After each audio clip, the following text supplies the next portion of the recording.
22 Report Spotlight. Today we have a returning guest, Michael Pento. Michael is the president and founder of Pento Portfolio Strategies. That's pentoport.com. He is a well-established specialist in markets and economics. He is also the author of the book, The Coming Bond Market Collapse, How to Survive the Demise of the U.S. Debt Market. And I am very happy to have him back on the X22 Report Spotlight. Michael, welcome back to the Spotlight. Thanks for having me back on, Dave. Hey, thanks for being here. And I wanted to start off with the yield curve here because we're seeing it flattening or inverting.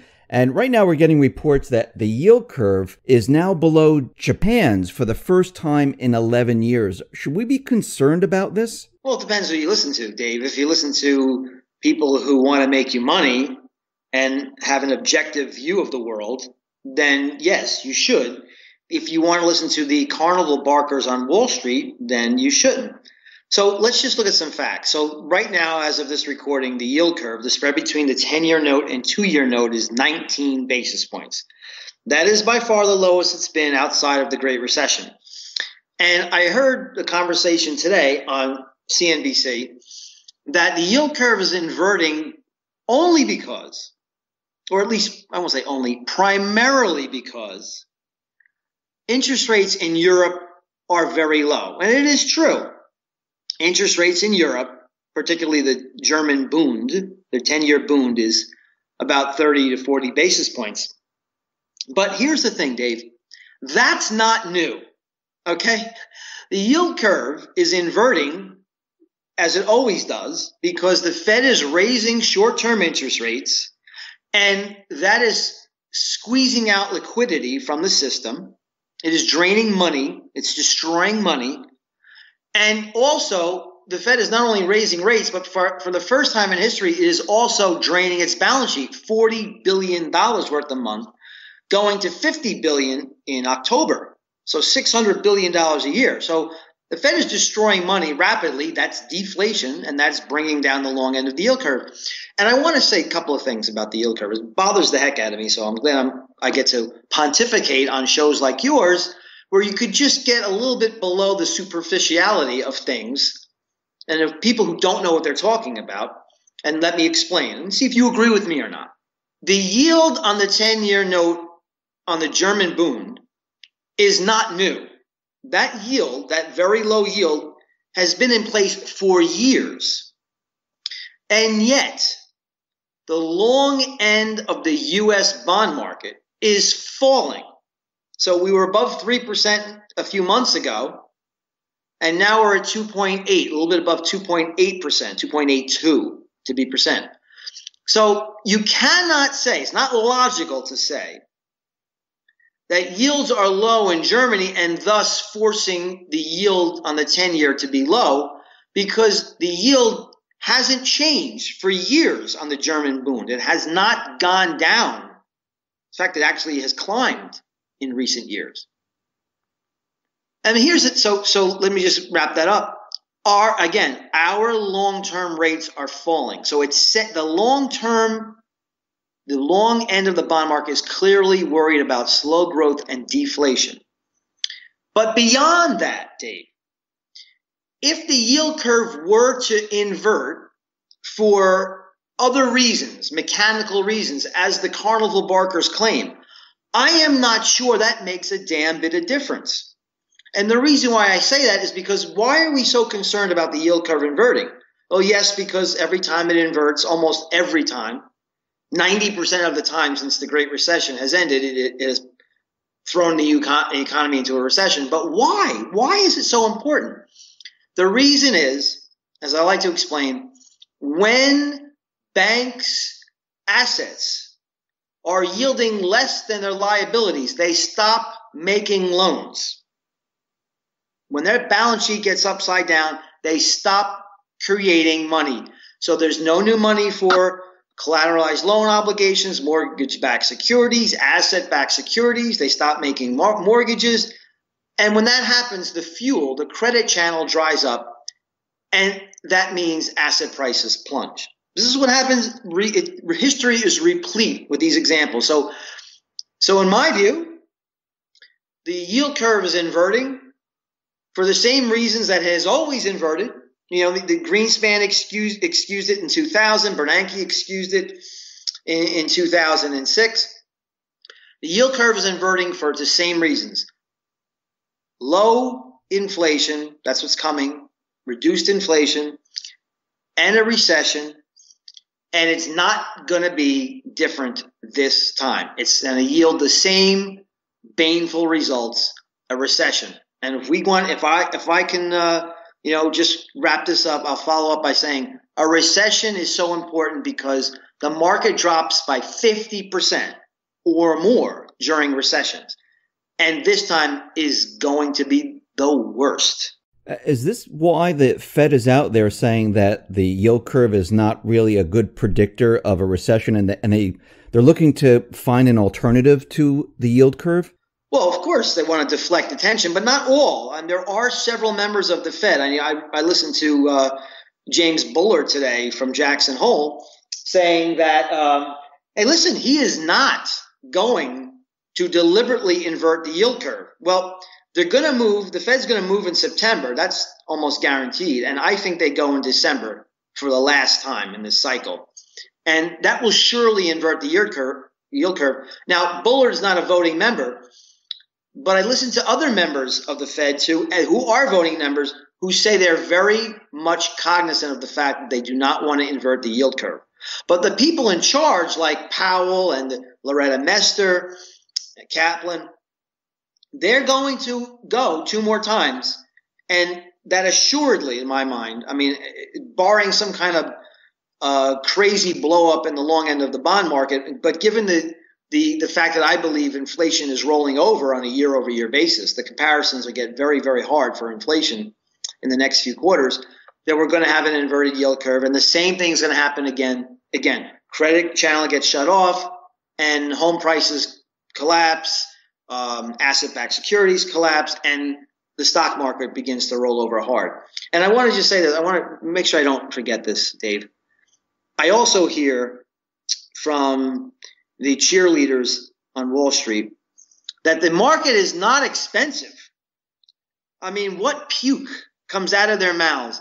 Because on a forward basis, the market is trading at 17 times earnings. But if you look at other metrics, you have to understand earnings per share has been severely warped and distorted by debt-funded buybacks.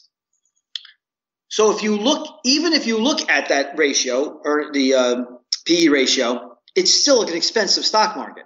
But if you just dig a little bit deeper, again, tell me if you think I'm wrong. Okay. If you look at the price to sales ratio, which is not easily distorted by corporate buybacks, it's not just high. It's at an all-time record high. It's higher than it was in the year 2000. If you look at the total market cap of equities, so the price of equities times the shares outstanding, as a percentage of the underlying economy, that is at also a record high. So we have a record bubble in stock prices, in equity prices. We have a near record bubble in home prices. But we have the most pernicious bubble in the bond market ever. Never before have we had corporate debt at these levels. And even as a percentage of GDP, corporate debt is at a record high. And the quality of that debt is at a record low. So we have asset bubbles everywhere. I want to add this to you. I want to say this, that because the central banks of the world printed $14 trillion between 2008 and today, their balance sheets are up. Their balance sheets have increased by $14 trillion to $22 trillion. They printed at the peak of QE, they were printing $180 billion worth of confetti each and every month. That is almost at zero now. But they did it to take interest rates to zero. And interest rates, surprisingly, are remaining close to zero, even though QE is almost over on a net basis globally. But the worst pernicious thing that they've done, besides reinflating the asset bubbles that I just mentioned in equities and real estate and fixed income, the debt of the world is up $70 trillion. The debt of the world has increased by over 40% since 2009. So we have fixed nothing. All we have done is engendered the worst, most destabilizing market and economy that the world has ever seen. Now, I'm going to tell you that it doesn't pay to always be bearish. I run money here. I manage money. I am not net short the portfolio, although there are many reasons why this fall I probably will be net short the portfolio. We can get into that a little later. But it is my view that you have to map and model and determine where the economy is on that spectrum between inflation and deflation.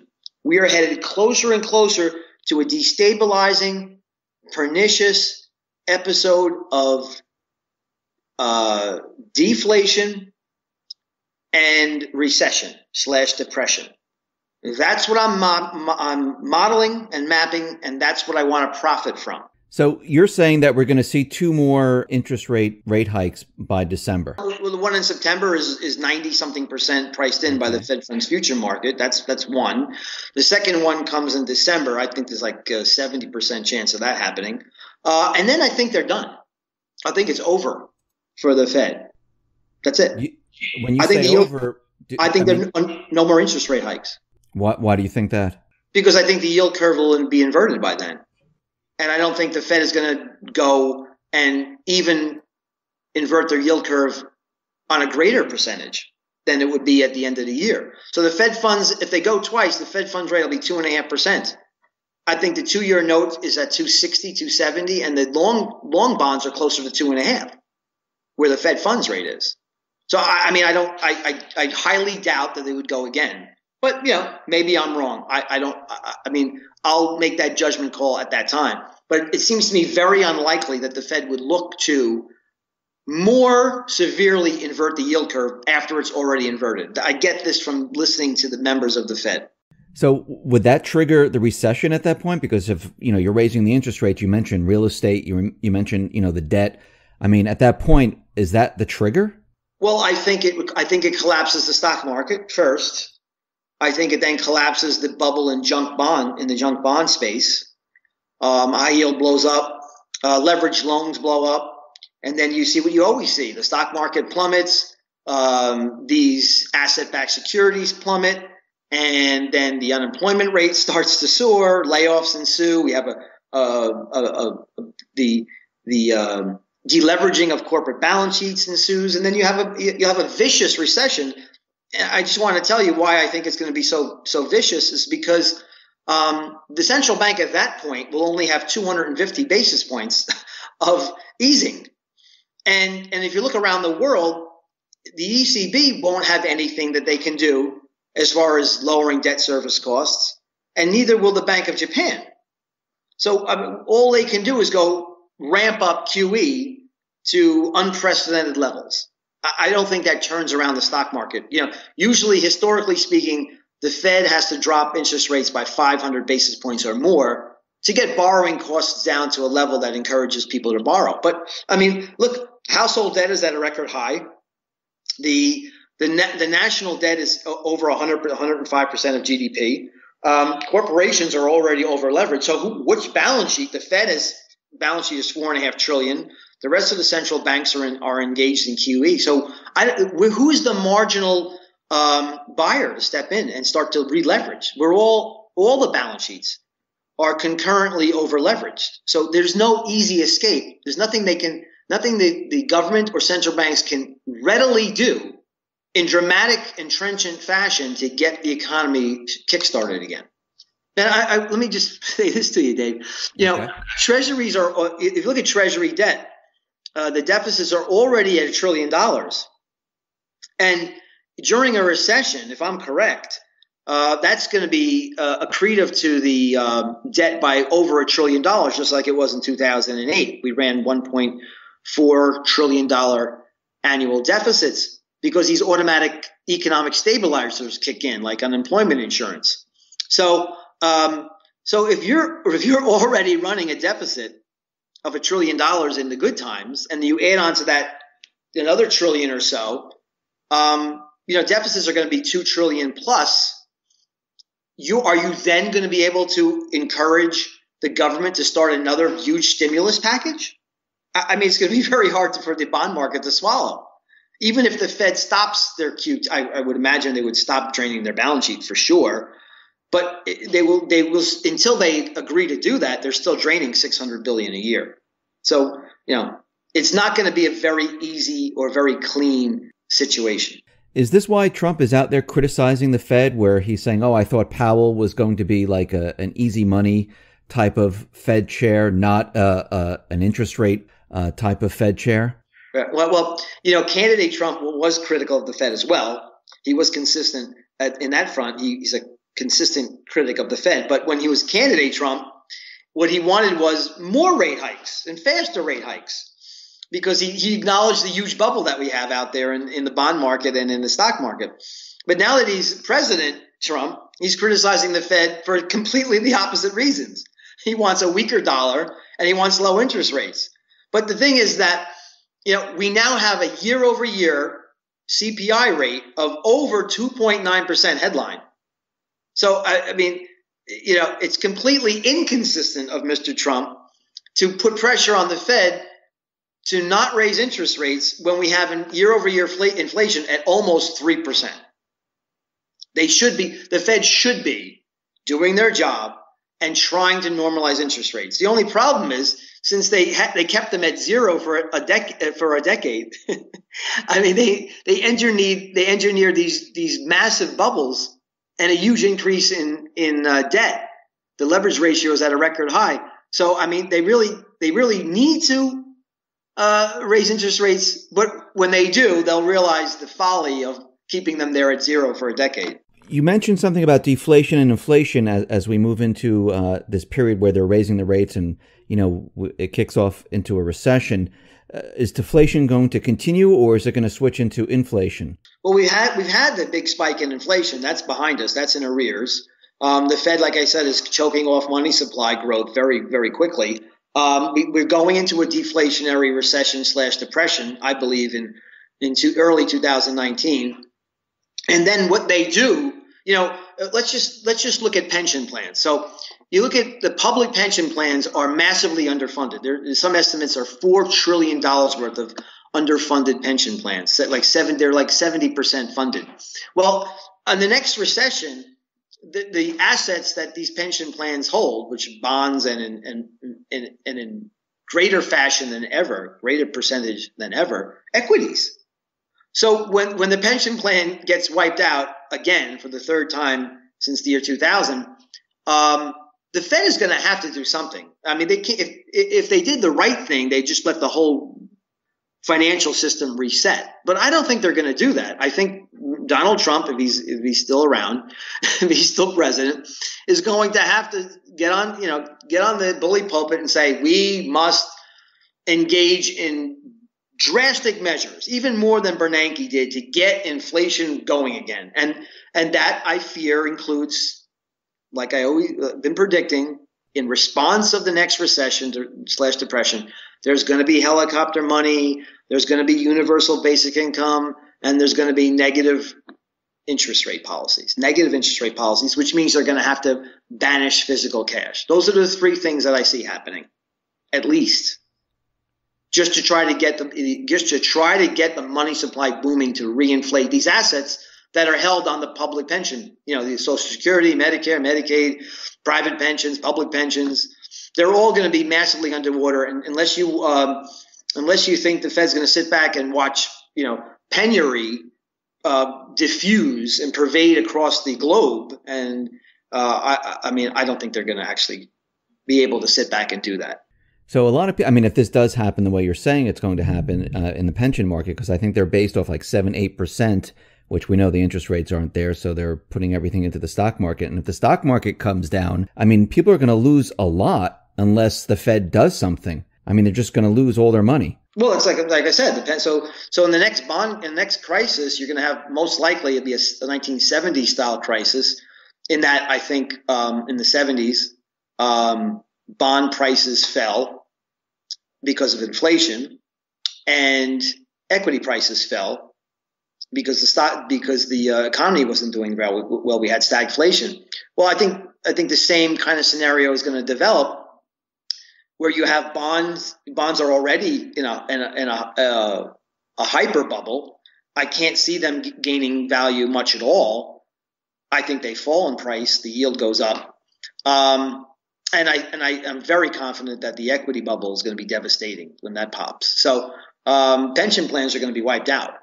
And like I just went through, I just can't see the government and the central bank sit back and watch shelves of the stores go empty and people starving. They just can't. They just can't watch that happen. So they'll do what they always do, which is, they'll say, well, hey, we were very successful bringing the economy out of the Great Recession in 2008 and 2009.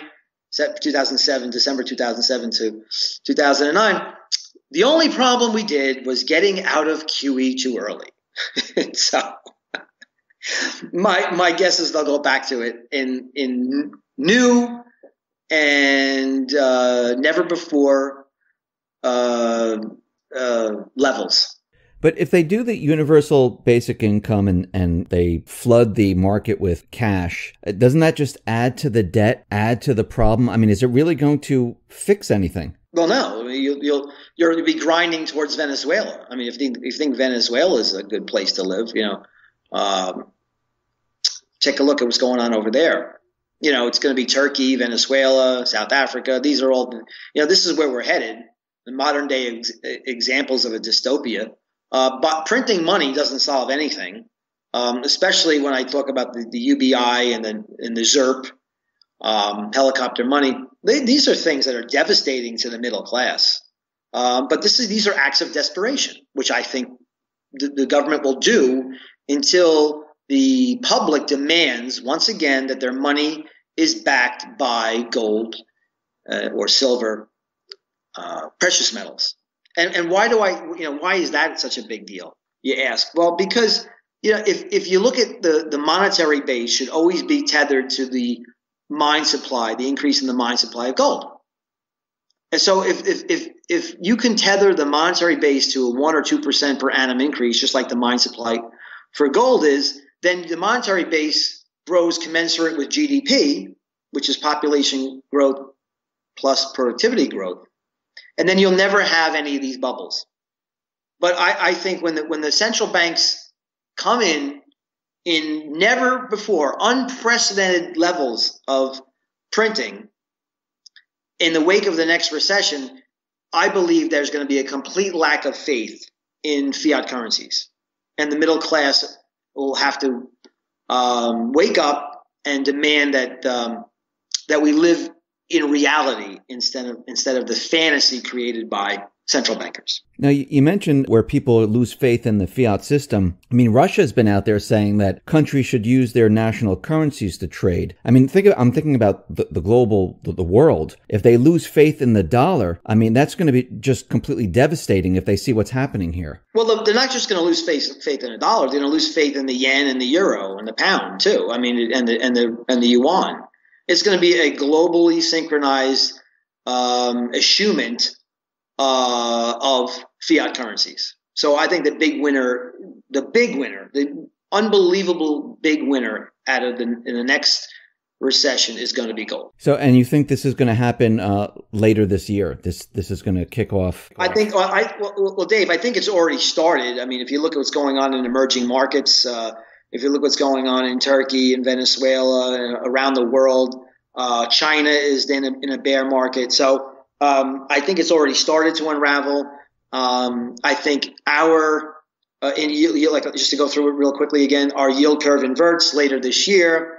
I think our stock market begins to roll over with the economy next year. The year-over-year comparisons on earnings growth are devastating next year. I think the market rolls over. And I think at that point, in the wake of that next crisis, that's when you'll see gold absolutely rip higher along with the rest of the precious metal sector. So in your opinion, what should people do at this time to prepare for what's coming? Well, like I said, I manage money for a living. So, what I'm doing is preparing my clients. I'm preserving their principal. I'm trying to safely make money in those sectors. I have 5 sectors between inflation and deflation and growth. So we're in sector 2 right now, which is you want some utilities and some consumer staples. But in sector 1, which is where we're headed, where I believe we're headed in Q4 and in Q1 2019, you want to have a lot more shorts. So you want to be short high yield. You want to be short emerging markets. You want to be long perhaps long the U.S. dollar. We were long the dollar for the last 3 months, did very well, closed out of that position. We were short emerging markets in the model portfolio, did well in that position. But you want to have maybe S&P 500 shorts. So you want to gravitate towards the sector 1, which has a lot more shorts in it, because that's where 2000 and 2008, those kind of markets come to the fore. And you want to be exposed to a deflationary recession/depression at that time. That's what I'm doing for my clients. I also have about you should have about 5% gold right now. We just heard today from Mr. Trump that he thinks it's a good idea if Treasury Secretary Mnuchin goes and sells dollars and buys Italian bonds. So, you have a president who's on record saying he loves debt and he loves low interest rates and he hates a strong dollar. So you should always have some gold, even though it has not worked out at all.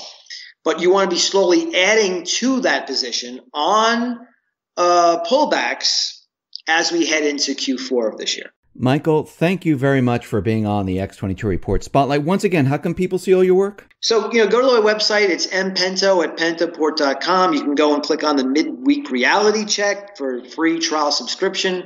It's only $49.99 a year. And you can email me directly at mpento@pentoport.com.